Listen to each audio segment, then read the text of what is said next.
संकेत करके आगे बढ़ते हैं। तो आगे बढ़ते हैं, उसमें ये कहना है कि जो संख्या वाचक शब्द है उसमें ऐसी कौन सी खास बात आ गई जो कि अक्षरों माने शब्दों से भिन्न है ना। हमने अभी कहा था ना दो प्रकार के विश्व बने, कौन कौन से? एक तो शब्द विश्व और दूसरा संख्या विश्व। तो किसी ने नाम दे दिया, मोहन है, सोहन है ना, ऐसा नाम दे दिया और उसके बाद अंकों में कह दिया 1 2 3 4। तो एक तो हमने शब्द में कहा किसी की पहचान कराई, कैसे? मोहन से नाम पहचान कराई, और दूसरे की से पहचान कराई 2 3 4 से पहचान कराई।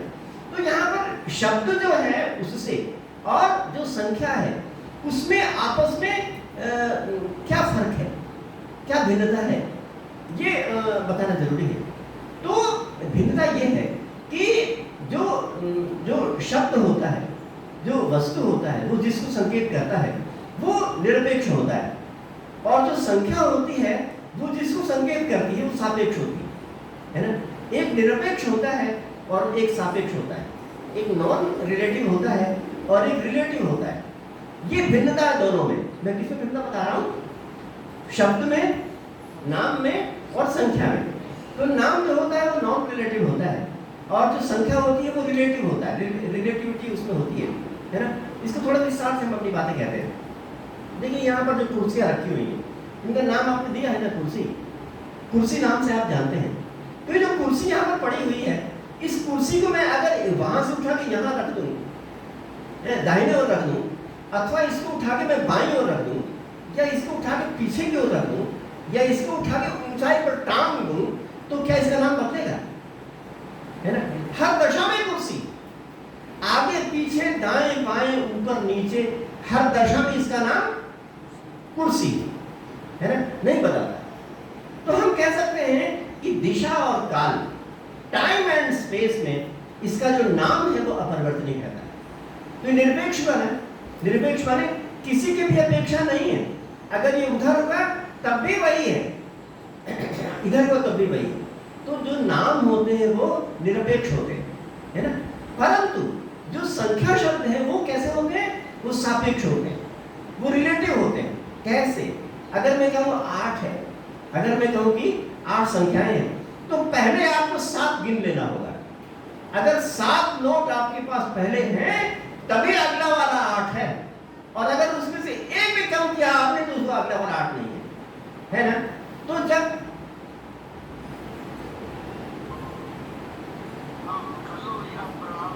नमस्ते, धन्यवाद। इस प्रकार के रिलेटिव है। मैं ये आपको बताना चाह रहा था कि शब्दों में और संख्या में क्या अंतर होता है। तो मैंने आपको बताया कि जो शब्द होते हैं वो निरपेक्ष होते हैं, और संख्या के जो शब्द होते हैं, नंबर, वो सापेक्ष होते हैं। जो शब्द होते हैं मोहन, सोहन, चंद्रमा, ये निरपेक्ष हैं। कुर्सी इत्यादि वो निरपेक्ष हैं, और 1 2 3 4 वो सापेक्ष हैं। तो 1 2 3 4 कुर्सी इत्यादि वो निरपेक्ष है। क्यों? अभी मैंने कहा कि चाहे कुर्सी को यहाँ रखा जाए या वहाँ रखा जाए, सभी जगह उसका नाम कुर्सी रहेगा। परंतु अगर संख्या शब्द है, संख्या शब्दों में अगर कोई ऐसा आया 8 है, तो 8 तभी तक है जबकि 7 पहले मौजूद है। क्यों जी? अगर 7 नहीं है तो 8 कभी नहीं होगा, है ना। अगर आप उसमें से एक भी हटा दीजिए तो वो वाला 8 नहीं रहेगा। तो जब एक पहले वाला हटाया और ये वाला जो 8 है उसको 8 8 कहना बंद कर दिया, है ना, तो उसके स्वरूप में कुछ बदलाव आया। उसका जो नोट जैसा था, तो जब आपने पहले वाला 1 हटा दिया तो जो 8वां नोट था उसको बदला क्या? उसका रंग बदला है क्या? उसका रूप बदला है क्या? कुछ भी नहीं बदला, परंतु आपने 8 कहना बंद कर दिया, है ना। कमाल, 8 कहना बंद कर दिया। नोट तो आप वही कह रहे हैं, परंतु रंग भी वही कह रहे हैं, परंतु 8 जो संख्या हो कहना आपने बंद कर दिया, है ना। तो इससे क्या सिद्ध हुआ कि जो 8 संख्या है वो 7 के सापेक्ष है, जो 10 संख्या है वो 9 के सापेक्ष है, जो 12 संख्या है वो 11 के सापेक्ष है ना। तो यहाँ पर इन 2 चीजों को जो आविष्कार हुआ उसमें एक निरपेक्ष है और दूसरा सापेक्ष है। एक नॉन रिलेटिव है और एक रिलेटिव, ठीक है ना। तो ये बहुत बड़ी बात है, मामूली बात नहीं है। हम लोग इसको 2 मिनट में या 5 मिनट में समझ लेते हैं। जब इसका आविष्कार हुआ होगा तो मामूली बात नहीं होगी क्या? जब इसका आविष्कार हुआ होगा तब ये मामूली बात नहीं होगी। कैसे उसका आविष्कार हो गया इतना, है ना, बड़ी कठिन बात नहीं होगी उसका आविष्कार हो गया होगा कि वैसा ऐसा करने की योग्यता हो गई। तो जब हम इस प्रकार से रिलेटिव संख्याओं का प्रयोग करते हैं तो पाते हैं कि एक नए दुनिया में, नए विश्व में पहुंच गए, नई दुनिया में पहुंच गए, है ना। आगे के चल के महाभारत में तेरे बहुत सी कहानियाँ आई बढ़िया बढ़िया, और उसे पता चला कि वो किस प्रकार से सापेक्ष होती है, किस प्रकार से सापेक्ष होता है। कंस था, जब कंस और को पता चला कि वसुदेव और देवकी का जो पहला बच्चा, वसुदेव और देवकी का जो 8वां बच्चा होगा वो कंस का विनाश करेगा, है ना। तो उसने क्या सोचा कि 8वें बच्चे को मैं मार दूंगा, ऐसा उसने सोचा।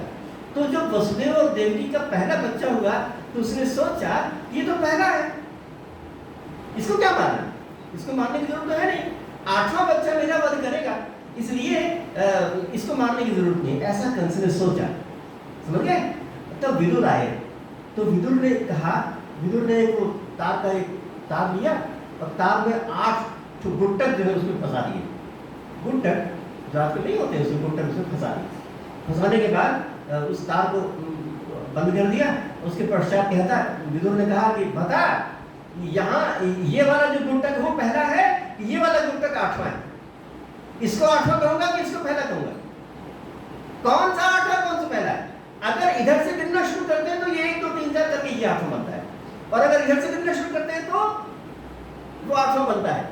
कहां से शुरू करेंगे ये तो पता नहीं है, ये पता नहीं है, सापेक्षता कहां से शुरू करनी है ये तो मालूम नहीं है। तो कंस परेशानी हो फंस गए कि कैसे हम 8वां तय कर पाएंगे। इससे सिद्ध होता है कि जो संख्या होती है वो रिलेटिव होती है ना, संख्या जो होती है वो सापेक्ष होती है, इस बात को इससे सिद्ध होता है। इसके पश्चात ये चीज तो ग्रीस में भी आ गई। हम देखते हैं अपने विश्व के इतिहास में कि जब संख्याओं का प्रचलन यहाँ पर भारत में हुआ, ग्रीस में भी संख्याओं का प्रचलन हुआ था। ग्रीस में भी संख्याओं के जो नाम है वो अपने यहाँ के जैसे ही हैं, और उनमें भी नाम और उनसे जो काम लेना है वो वहाँ पर प्रचलन हो गया था। तो जहाँ तक नंबर अथवा संख्याओं का विकास है अथवा आविष्कार है, दोनों जगह माने अपनी दुनिया की सबसे बड़ी सभ्यता माने जाने वाले 2 हैं, एक तो रोम है, ग्रीस है, और दूसरा भारत है, इंडिया है। तो उन दोनों जगहों पर इसका विकास हो गया। आगे चलकर लेखन में किसका विकास पहले हुआ था ये देखना है। लेखन लिखने में, संख्याओं के लिखने में किसका विकास पहले हुआ। तो हम ये देखते हैं, जानते हैं कि रोम में जो संख्याओं में लेखन का विकास हुआ वो उस तरीके से नहीं हुआ जैसा इंडिया में हुआ, जैसा भारत में हुआ। भारत में उस तरीके से नहीं हुआ जैसा रोम में हुआ, मगर रोम के जो अंक थे वो थे तो बड़े प्रसिद्ध है ना। ईसा की 14वीं शताब्दी तक रोमन अंक प्रसिद्ध थे। ईसा की 14वीं शताब्दी सोचिए, यानी इससे पहले इंडिया में बहुत पहले से ही अपने इस तरह के लेखन का विकास हो चुका था, परंतु इतिहास बताता है कि 14वीं शताब्दी तक रोमन अंकों का प्रचलन मध्य एशिया के देशों में और यूरोप में पाया जाता था, उस प्रकार का प्रचलन था। तो रोमन अंक बड़े मशहूर थे, है ना। रोम की 2 चीजें मशहूर थी, एक तो रोम के अंक, रोम की संख्या, और दूसरे रोम का प्यार। रोम का प्यार बड़ा प्रसिद्ध था, जानते हैं क्यों। एक तो रोमन से अंक निकल आया, और दूसरा जो प्यार है ना, जिसको आप लव कहते हैं ना, उसके लिए इंग्लिश में क्या नाम बोलते हैं, रोमांस। रोमांस बोलते हैं ना। रोमांस माने क्या होता है, प्यार होता है। रोमांस माने प्यार नहीं होता, रोमांस माने होता है रोम का। मोहन क्या के एस लगा दें अपोस्ट्रोफी, मोहन्स। मोहन्स माने क्या हो जाएगा, मोहन का, यही ना होगा इंग्लिश में। तो रोमांस माने रोम क्या के एस लगा दिया, क्या मतलब हुआ, रोम का, इतना ही अर्थ है उसका। अब रोम की कौन सी चीज इतनी प्रसिद्ध है जो पूरी दुनिया में फैल गई, वो है उसका प्यार। तो रोमांस माने हो गया प्यार, है ना। तो मैं कह रहा था कि 2 ही चीजें इस दुनिया में रोम वालों की सबसे प्रसिद्ध हुई, एक तो अंक उनका और दूसरा उनका प्यार। 2 चीजें प्रसिद्ध हुई। परंतु अंक को देखिए, अंक की हालत को देखिए। अपने भारत में जिस तरह से लेखन का विकास हुआ और रोम के जिन अंकों के लेखन का विकास हुआ, उसमें क्या गड़बड़ी थी। क्या भिन्नता थी, क्या परेशानी थी उसमें, है ना। तो उसमें यह था कि उनके जो लेखन था वो सापेक्ष नहीं था, लेखन निरपेक्ष था। यानी जो हम 1 2 3 संख्या बोलते हैं वो तो सापेक्ष है, मगर जो लिखते हैं वो सापेक्ष नहीं था। लेखन सापेक्ष नहीं था, लेखन निरपेक्ष था। कहां पर? रोमन में। रोम के जो अंक हैं उसमें लेखन क्या है, मेरी बात समझ रहे हैं आप? रोम के अंकों में और हमारे अंकों में भिन्नता क्या है? रोम के अंकों में हमारे अंकों में भिन्नता क्या है? वो भिन्नता ये है कि जो लिखते हैं उसमें रोम के अंकों में सापेक्षता नहीं है, और हमने लेखन में भी सापेक्षता बना ली, बोलने में भी और लिखने में भी। बोलने और लिखने दोनों में हमने सापेक्षता बना ली। यही फर्क है, सिद्ध करते हैं इसको। अब देखिए ना, x है, x का मतलब क्या होता है? 10 होता है। किसमें? ऐसे ऐसे x लगाया जाता है रोमन में, तो उसको क्या पढ़ेंगे? 10 पढ़ेंगे, है ना। तो वो जो 10 है x वाला, उसका आप सही कहीं में रख दीजिए। x के आगे 2 डंडे लगा दीजिए तो भी x का मतलब 10 ही रहेगा, उसके आगे 12 रहेगा। और x के पहले 2 डंडे लगा दीजिए, x को बाद में कर दीजिए तो भी x का मतलब 10 ही रहेगा। x को चाहे जहां पर आप लिख दीजिए उसका मतलब 10 ही रहेगा। तो निरपेक्ष हुआ कि नहीं? मैंने निरपेक्षता की व्याख्या कैसे की थी? कुर्सी को आप चाहे यहां पर रख दीजिए, यहां पर रख दीजिए, कुर्सी कुर्सी रहेगी। इसी प्रकार से जो x है वो यहाँ x है, चाहे जहां पर रखिए वो उसका अर्थ वहीं पर है। इसलिए मैं कहता हूं कि रोमन की जो अंक है उसमें क्या चीज है?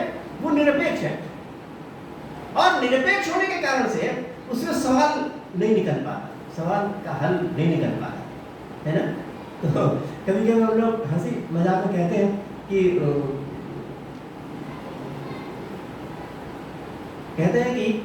उसमें से 20 में से 1 घटा दिया जाए, हाँ 1 घटा दिया जाए तो क्या बचता है? तो 19 बचना चाहिए, परंतु उनके यहाँ दूसरा आ जाता है।